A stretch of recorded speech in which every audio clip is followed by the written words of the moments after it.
Bom dia, primeira série. Nós vamos iniciar hoje o capítulo 7 do livro 2 de vocês em Biologia 1. Então vamos lembrar, essa aula é de Biologia 1, o capítulo é o capítulo 7 do livro 2 de vocês. Vamos falar sobre reprodução. Nosso foco, na verdade, é o desenvolvimento embrionário nos animais. Reprodução é importante? Muito. Em termos evolutivos e biológicos, ela garante a perpetuação da espécie, é um fato importante, e ela garante que seja passada de uma geração para outra a herança biológica, a herança genética. Então notem que eu vou ter dois pontos importantes associados à reprodução. Um ponto importante, ela garante a perpetuação de uma espécie. Outro ponto muito importante, ela garante que a herança genética, a herança biológica, ela seja passada de uma geração para outra. Se eu pensar em reprodução, nós vamos encontrar basicamente dois tipos de reprodução. A reprodução pode ser sexuada ou assexuada. Um processo assexuado, ele não envolve cruzamento. Então eu tenho lá células filhas, ou os indivíduos que são descendentes, eles são idênticos entre si e são idênticos à célula que deu origem a eles. Se eu pensar numa bactéria, por exemplo, ela se reproduz por divisão simples binária. Então, uma bactéria se torna duas, ela só se dividiu. Reprodução assexuada. Por quê? Não teve cruzamento, não teve encontro de materiais genéticos, não teve encontro de gametas, nada disso. A bactéria só se dividiu, divisão simples binária. Lembrando que as células filhas, elas são idênticas entre si e elas são idênticas também à célula-mãe. Se eu pensar numa planta em que eu propague ela por estaquia, então eu vou plantar jabuticaba usando galho de jabuticaba. Quando eu pego um galho de jabuticaba e planto o galho, eu gero uma planta clone. Isso é reprodução assexuada. Quando você gerou a planta com um galho, não teve cruzamento, não teve troca de material genético, nada. E lembra que essa muda, ela é idêntica à planta-mãe da qual você tirou esse galho. Em café isso é muito usado. Então hoje se planta café usando clones. Então eu pego lá galho de café e faço mudas desse pé de café com galhos. Clonagem simples de plantas, reprodução assexuada, sem cruzamento, sem troca de material genético, sem fusão de materiais genéticos diferentes. Um contratempo da reprodução assexuada é que ela não me traz a variação genética ou a variabilidade genética, é um fato. Na reprodução sexuada, aí eu vou ter cruzamento, eu vou ter fusão de materiais genéticos de dois indivíduos, pode envolver ou não gametas masculino e feminino. Por que eu vou falar que pode envolver ou não? Bactéria, ela também pode apresentar reprodução sexuada. Mas, nesse caso das bactérias, não há encontro de gametas. Mas aí já é uma outra história. Vamos focar nos animais.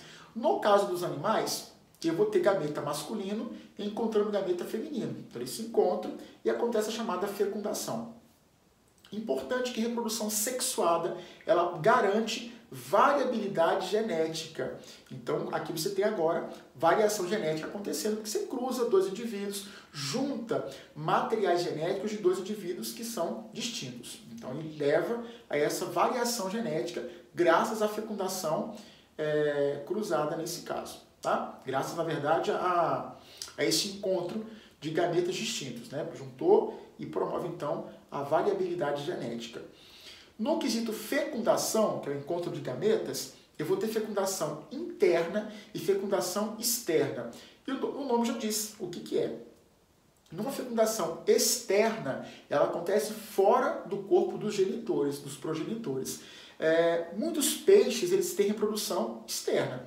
Então a fêmea coloca na água os óvulos, o macho coloca na água o espermatozoide e na água acontece a fecundação. Ela vai ser externa. Sapos, né, rãs, a fêmea coloca na água os óvulos, o macho coloca na água o espermatozoide e na água acontece a fecundação.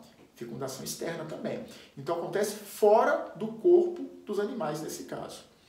Uma fecundação interna, ela acontece dentro do corpo de um dos dois progenitores. Né? Geralmente é dentro do corpo da fêmea. Vou falar geralmente porque eu tenho exceções à regra no mundo animal. Mas assim, geralmente a fecundação interna acontece dentro do corpo da fêmea. Então, o espermatozoide encontra o óvulo e funde com o óvulo seu material genético no corpo da fêmea. Fecundação interna. Da fecundação interna ou da fecundação externa, da fecundação, né? Juntei lá os dois gametas para poder formar a chamada célula-ovo ou zigoto. Aqui eu coloquei zigoto, né, para encurtar o nome, mas você vai encontrar em muitas questões no próprio livro a palavra célula, o termo, né, célula-ovo ou zigoto, que é a mesma coisa. Ocorrendo nesse caso a fecundação, formou o zigoto, que é uma célula embrionária inicial, ela se torna duas, as duas se tornam 4, depois se tornam 8, 16, 32, 64, 128, 256 e elas vão dobrando, né, vão aumentando o tamanho. Elas se multiplicam várias vezes, formando uma mórula. O que é uma mórula? É um bolinho de células todas idênticas. Por que ela se chama mórula? Porque ela vai lembrar muito uma morinha. Mora é fruta. Aqui em casa até tem, só que eu acabei não pegando para mostrar a vocês. Mas ela vai lembrar muito uma mora. Esse bolinho de células vai lembrar muito uma mora. Por isso é chamada de mórula. Lembrando que no caso da mórula, ela é maciça. Mas diga, maciça como? É um bolinho sem cavidade interna. Ela é toda fechadinha, ela não é oca. A mórula ela vai se diferenciar criando uma cavidade interna. E essa cavidade interna essa estrutura com cavidade interna é chamada de blástula. E a cavidade interna é chamada de blastocele. Né? Blastocele, cavidade interna, e blástula é a estrutura. Eu fiz ela em corte, tá? Mas lembrando que ela não tem esse buraco, não. É uma bolinha e dentro ela vai ser oca. Vai lembrar uma bolinha de futebol. Então não tem buraco externo para entrar dentro da blástula. Ela é toda fechadinha e lembrando que ela tem uma cavidade interna chamada de blastocele. O livro traz essa representação, né? Muitos livros trazem, na verdade, e não diz o que é. Depois eu vou mostrar a vocês que isso aqui se torna cordão umbilical, placenta, que é uma outra história. Tá? São os anexos mais na frente. Então notem que da mórula gera-se uma cavidade interna, a blastocele, e o conjunto é chamado de blástula. Nessa blástula, o que vai acontecer? Essa estrutura, né, em cima e embaixo, ela vai invaginar. Invaginar como, Digão? Ela vai subir e colá-lo lá em cima. Então ele vai sofrendo invaginação, formando uma estrutura que ainda vai ser oca do mesmo jeito, só que agora com uma cavidade. Isso aqui, pessoal, tem corte também. Se eu fosse pensar numa estrutura 3D, isso aqui é uma bolinha oca com um buraquinho, com uma cavidade. Então, imagine que isso aqui é uma bolinha oca com uma cavidade. Essa cavidade é chamada de blastóporo. Né? Blastóporo é o buraquinho, a cavidade que dá entrada aqui dentro. Essa estrutura é chamada de gástrula. Isso aqui é a gastrocele. Mas a mesma coisa, blástula e gástrula, pessoal, não. Aqui eu vou ter uma camada única de células e não tem entrada. Ela é oca, mas não tem entrada. Aqui eu vou encontrar mais de uma camada celular e com uma entrada que vai ser o blastóporo. E eu vou encontrar uma camada interna que agora se chama gastrocele. Tá? É importante lembrar que esse blastóporo ele vai dar origem ou à boca em alguns animais ou ao ânus em outros animais. Se por um acaso o blastóporo originar a boca de alguns animais, eu falo que o animal vai ser protostômio, porque o blastóporo, essa cavidade inicial, originou a boca. A cavidade central aqui dentro, esse buraquinho, vai dar origem ao nosso trato digestório. Alguns vermes, nós vamos encontrar neles estruturas que são de animais protostômios. Como assim, Digão? Em alguns vermes eu vou ter esta cavidade originando a boca dos vermes. No caso da espécie humana, nós somos deuterostômios. O que significa isso? Que essa cavidade origina o nosso ânus. Então, perceba a diferença. Nos animais protostômios, o blastóporo origina a boca dos animais. Nos animais deuterostômios, o blastóporo origina o ânus dos animais também. Tá? Aí mudou só o que ele vai originar, depois a gente vai descrever melhor quais são esses animais. A gástrula, ela vai se diferenciando, formando a chamada neurula. É importante lembrar que aqui na gástrula vão surgir mais tarde os chamados folhetos germinativos ou folhetos embrionários, que são camadas celulares. Aí eu vou ter uma camada mais externa, a ectoderme, e uma camada mais interna, a endoderme, e uma camada intermediária, a chamada mesoderme. Então, ectoderme, ecto, do lado de fora. Endoderme, endo, do lado de dentro. E mesoderme, meso, significa intermediário, no meio dos dois. Então, você encontra lá na gástrula essa divisão acontecendo. Eu vou ter uma camada celular mais externa, que é a ectoderme, uma camada celular mais interna, a endoderme, e uma camada celular intermediária, no meio das duas, que é a mesoderme, que vão originar mais tarde os nossos órgãos e as demais estruturas corporais. Tá?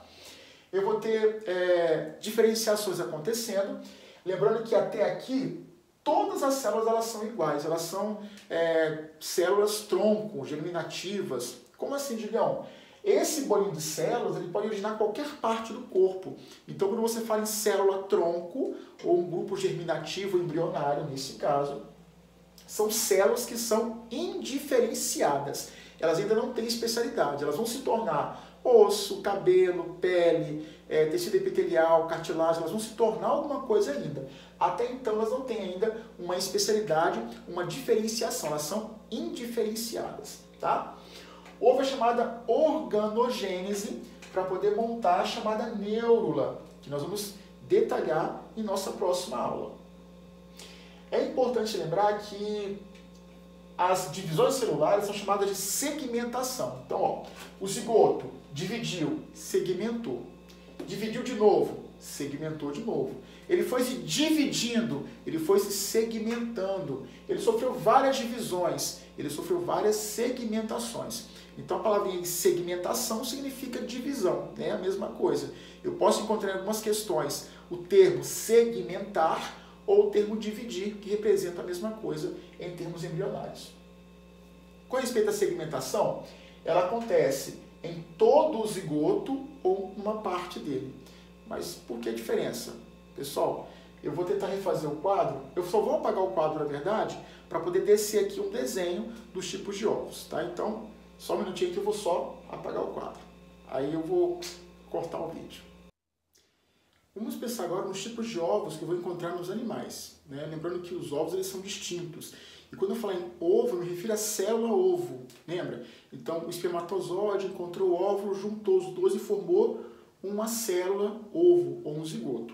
Então, o zigoto de ave, galinha, por exemplo, não é igual ao zigoto do ser humano após a fecundação, é diferente aí.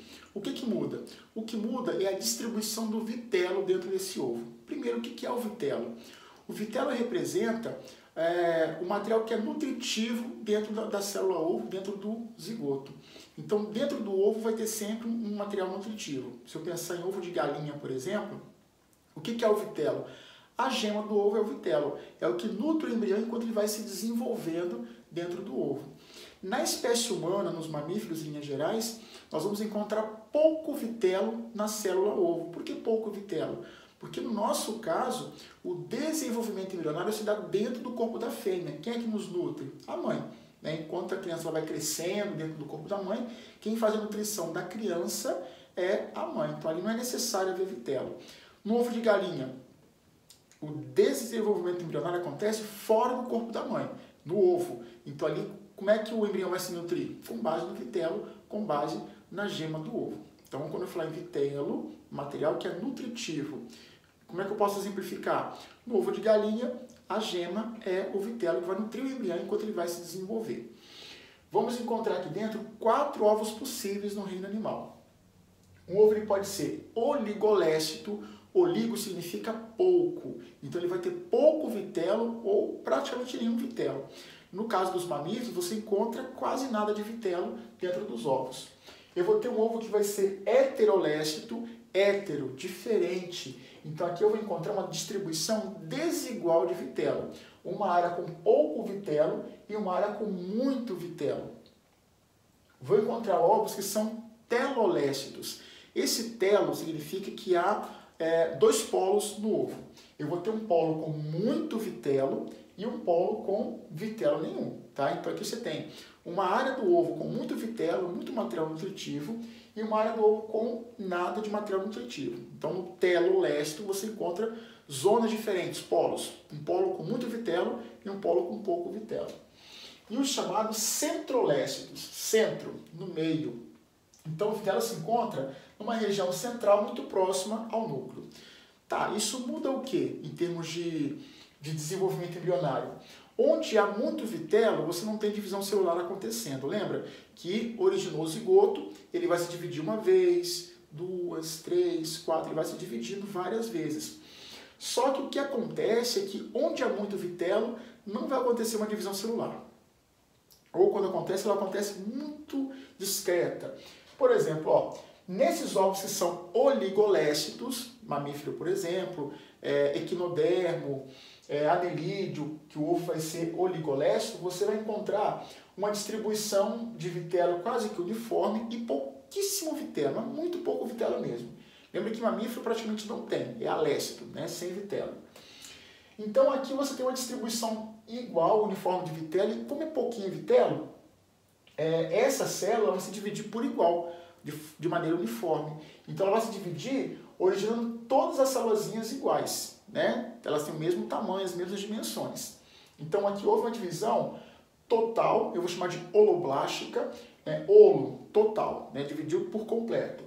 Igual, porque toda a célulazinha aqui dentro ela se tornou uma célula filha igual às demais. Então elas são todas iguais em tamanho, né? Em dimensões. Lembrando que esse aqui, ó, holoblástico significa total, se dividiu tudo. Igual, porque elas são todas iguais ao final da divisão. Nesse ovo heterolécito, essa área com muito vitelo não se divide tão bem, se divide muito pouco, mais devagar. E essa área com quase nada de vitelo se divide muito mais intensamente. Então, no final das divisões, eu vou ter uma área com células muito grandes e uma área com células bem pequenininhas. Ué, por que houve essa distribuição desigual? Porque onde havia muito vitelo, eu tive poucas divisões celulares. Onde havia nada de vitelo, pouquíssimo vitelo, aí eu vou ter aqui dentro muitas divisões celulares acontecendo, tá? Então, essa heterogeneidade acontece quando eu tenho uma área com muito vitelo, logo eu vou ter poucas divisões, e uma área com pouco vitelo, eu vou ter muitas divisões acontecendo, só que há aqui uma desigualdade. Todo o zigoto se dividiu, então ela vai ser holoblástica, porque aconteceu nele todo, só que ela vai ser desigual. Por que desigual? Porque realmente ficou desigual, né? Lógico. Uma área com células pequenininhas e outra área com células maiores. Nos ovos que são telolécitos, essa área com muito vitelo ela não se divide. Então aqui vai haver uma divisão superficial. A área que não havia vitelo, ela vai se dividir várias vezes. E a área com vitelo, ela não se divide, tá? É o caso do ovo de galinha. Dentro do ovo, eu vou ter uma área onde vai acontecer intensas divisões celulares, agora a área que tem a gema, ela não divide. Então, do começo ao fim do desenvolvimento lá do pintinho dentro do ovo, nós vamos encontrar a bolsa com gema só vai diminuir o tamanho, porque ela vai sendo consumida. Mas na gema não ocorrem divisões celulares, tá? Porque tem muito vitelo. Então aqui vai ser uma divisão celular meroblástica, ela é parcial, mero, parte, e ela vai ser superficial, porque só uma área dela se divide e a outra não. Nos ovos que são centrolécitos, o que vai acontecer é que o núcleo se divide aqui dentro e migra para a periferia do ovo. E aqui na periferia acontecem as divisões celulares. Digam, por que o meio não se dividiu? Porque no meio tinha material nutritivo. Então o núcleo se divide, migra para a periferia e aqui ele vai se dividir várias vezes para poder formar essa estruturazinha. É uma divisão parcial, meroblástica, e ela vai ser discoidal, porque forma um disco periférico, tá? São os 4 tipos possíveis de ovos, ó. Ovo oligolécito, origina divisões holoblásticas iguais. Um ovo heterolécito dá origem a uma estrutura holoblástica desigual. Um ovo que é telolécito a uma estrutura meroblástica superficial. E um ovo que é centrolécito a uma estrutura também meroblástica, só que nesse caso discoidal. Eu vou propor a vocês, durante a semana, escrita, né, o desenho de alguns mapas conceituais, eu posso propor o seguinte: eu faço o mapa e posto no grupo da turma de vocês, ou vocês podem elaborar o mapa por conta própria, tanto faz. Eu vou fazer os mapas porque eu faço para o meu controle. Coloco no grupo, você copia ou não, você cria o seu mapa, mas tem que ter um mapa mental desse conteúdo no caderno de biologia de vocês, tá? Eu vou propor uma atividade prática lá no Alunos Book. Então leiam a atividade prática, dúvida pessoal, por favor, me perguntem para poder desenvolver a atividade com maestria, certinho, para ficar um trabalho bem feito, tá? E vamos fazer essa parte prática. Então toda a prática que eu propor, eu vou tentar propor com materiais que você talvez tenha em casa ou de fácil acesso. Vamos fazer porque isso melhora o aprendizado e o entendimento desse conteúdo, né? É mais fácil você fazer, montar uma maquete, alguma coisa, do que você só ficar lendo e também sair dessa mesmice, né? Vamos fazer alguma coisa diferente, vamos nos movimentar quando possível, ok? Então, lê lá no Book, dúvida, me perguntem depois, mas vamos fazer toda a prática que eu propor. Vou tentar propor sempre coisa que for possível para fazer em casa, sem muito problema, ok?